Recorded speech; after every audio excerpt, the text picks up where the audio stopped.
Hey guys, it's Jack Rutkowski again here on the Money Talks podcast. And today's question we're tackling is, how does education affect the racial net worth gap? So a lack of educational resources and opportunities in predominantly black neighborhoods and schools leads to a lower opportunity for quality education and jobs, thus leading to lower pay and net worth.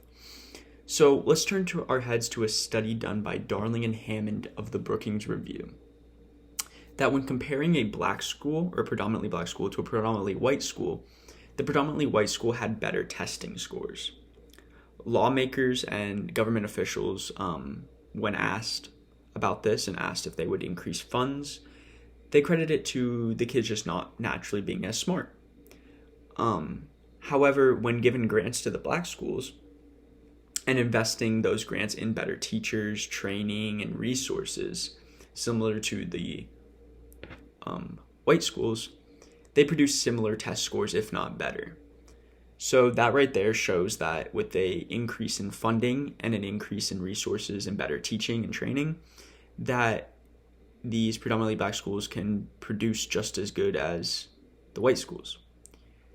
So when students can't produce these competitive test scores, they have to turn to community college and trade schools, and then eventually take out loans because they can't get scholarships, which produces more debt.